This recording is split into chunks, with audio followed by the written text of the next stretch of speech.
Hey, I'm Koki from Umiox in Japan. They always say you should start off your YouTube videos with a good hook. So here it is. This is the Owner Cultiva 3.5 hooks made in Japan. You can't get a better hook than these. And in today's video, I'm going to be showing you how to make double assist hooks for jigging like this with flashes on them. These flashes make the hell of a difference when it's murky or when you're not getting any bites. So we're going to be using this glow in the dark thread by Owner as well. The flasher is a purple UV and a pink one for a bit of color. Let's get to it.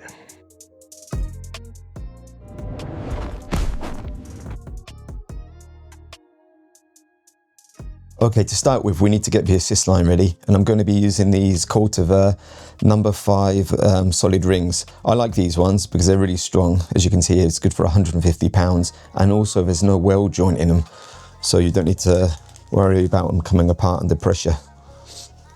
Okay, so for the assist line, I'm going to be using the Owner 140 pound one. Okay, so first we're going to start with 9 centimeters. I find that it's just the right length for double assist hooks. I'll measure it there and we'll cut it there. Okay, next I'm going to thread a bit of fluorocarbon through. Just helps stiffen up a little bit. Okay, this fluorocarbon is 15 pounds. Okay, let's come through. And then we'll just trim that there. And next we're going to attach it to the solid ring. So this is straightforward. Just put it through like so.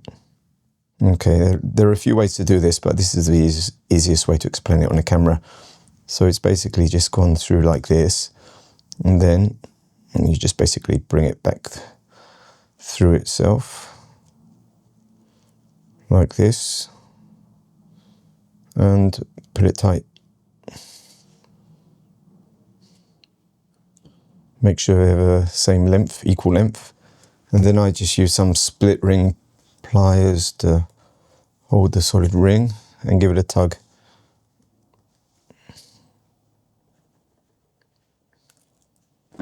Okay, so it's really important to do this step first, and I'll explain later why. Okay, next I'm going to get this locked down. So I'm just going to use some PE line and wrap it around here, just like this. Not too much, and then just make a loop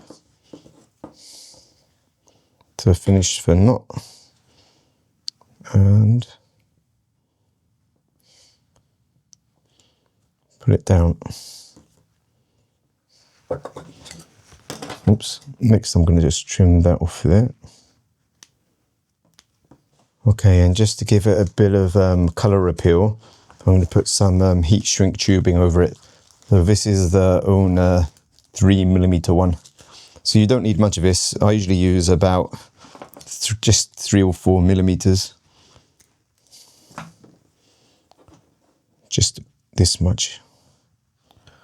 Right, so just push it to the end here.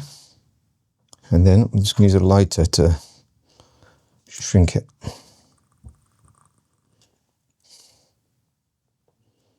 There we go.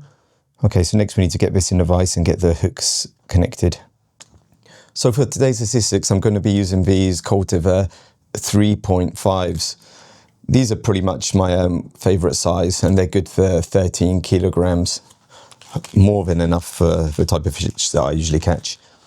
And once again, I'm going to be using the Owner saltwater assist vise, the heavy duty one. Okay, so we'll just clamp it onto there. Okay, first of all, we need to get the base winding, just to stop it slipping.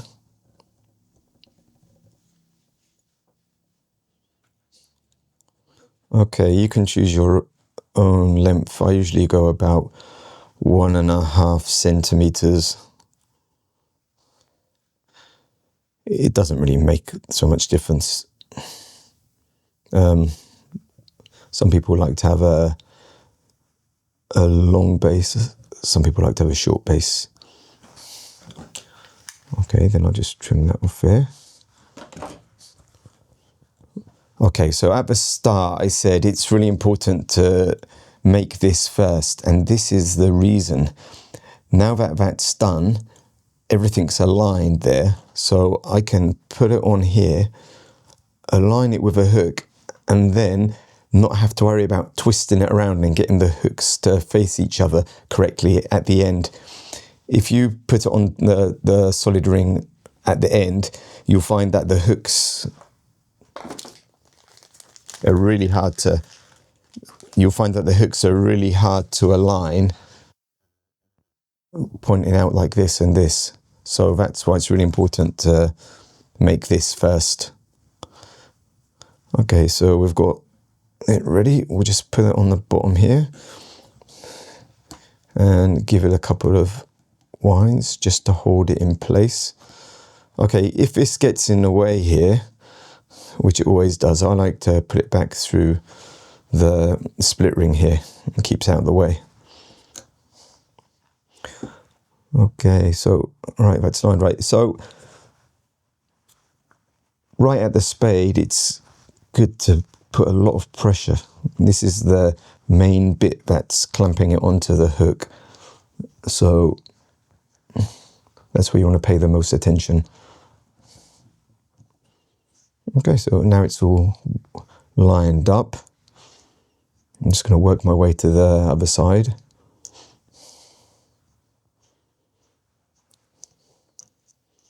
Until it gets to the end of the assist line.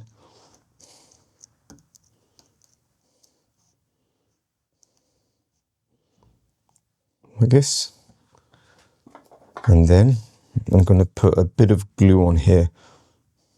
Not too much.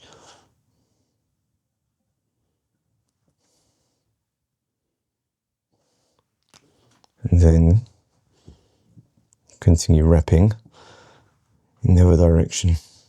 Look, I'm maintaining tension the whole time while doing this.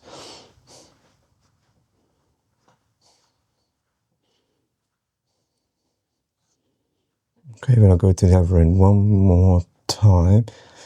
Okay, here I'm going to stop halfway, and here's where I'm going to add the Sabiki bits. So this one is a UV glow in the dark, and this is just a pink one.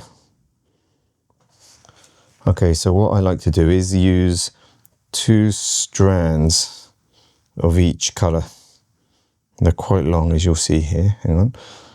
Put it out slowly. If you put them out too hard, they'll get all curly. Okay, so there's... It's hard to see. Okay. You can see them glittering away. Okay, then I'm going to get 2 of the UV ones.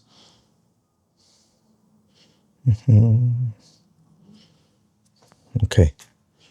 All right, then I'm going to put them next to each other like this. All right, and basically I'm going to fold them over. So I'm going to fold it over once, fold it over again. That's 2 times, like this, yeah. And I'm going to fold it over once more. Okay, now it's folded over 3 times, about that long. Okay, so then I'm going to put it like this. I want it to come out to about here.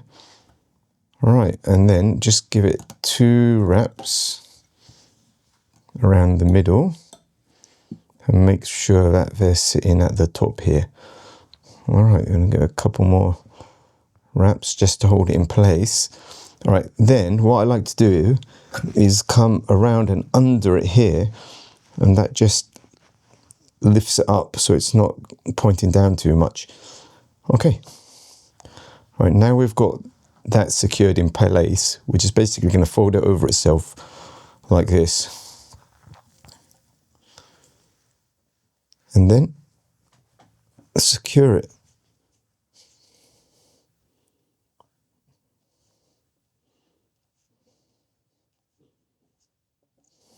Okay, once again, I'm going to go around just to lift it up a little bit.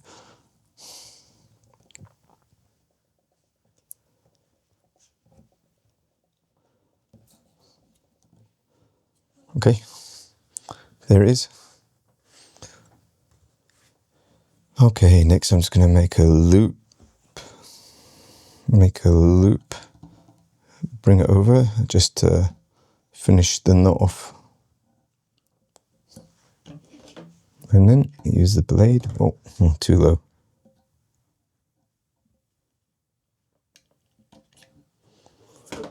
Okay, that's done. All right, and just to finish it off, you can see it's all looped over itself there. So I like to just cut the ends off like this. There you go. For any hoops, just make sure you open them up. Otherwise, the other side hook might get caught in it. Okay, there you go. That's half of it done. Okay, so I'm going to put some glue on here to finish it off, but first I'm going to get the other side done. Otherwise I'll have to wait for the glue to dry. Okay, so let's get another assist hook in the vise. This is the Cultiva bobbin holder as well, and it comes with a little rubber grommet on there to stop the spool unwinding by itself. Okay, and also this thread that I'm using is actually the Cultiva glow in the dark one. We need to make sure it's lined up properly, right? So that's how it's going. That's how it's going to sit on a jig. So we want this bit to come along the bottom here. All right. So when you do this, I find it's good just to put the hook through the eye. And kind of stops it getting in the way. Just like that. Now this is why I really like this owner thread. It never snaps on me. The last one I was using just kept snapping halfway through, and I had to keep pulling it back on the bobbin holder and threading it through. It was a right pain, but this one hasn't snapped on me yet. Now if you find it all springing together like this, if you just lick your finger and run it along, you'll see that it weights it down so everything falls better. This is a good thing about using a vise as well. You can take your hands off to make adjustments. I never used to use a vise, but I'd never go back to doing this without a vise now though. It's just so much easier having both hands free. But do you guys usually use these flashes as well, or do you just use the basic hooks? I do find that having these flashes on them attract a lot more fish when I'm jigging. I don't know if it's just chance, but you know, it doesn't take that much longer to do this. So there are a lot of hoops on this one. I'm just going to trim all the hoops, open them up. When you get to my edge and you don't have any hair, it's nice doing this. All right. Okay, and there you go. There are the hooks. Look at it, aligned perfectly. There's a top, and just add some glue to lock all the threads down. Okay, done. That's how we make the double assist hooks. Okay, I'm going to show you how much the owner thread lights up. So I'm shining it with a UV light, and when I turn the light off, you can see how bright it is. All right guys, thanks so much for watching. I'm really happy with the way they turned out, that they fall together perfectly. And with the glow-in-the-dark thread and the flashes on both sides, it's going to make a world of difference when it's overcast, or when you're fishing in deep water, or when you're not getting any bites. If you've got any questions, feel free to ask in the comments down below. And until next time, tight lines. See you again soon.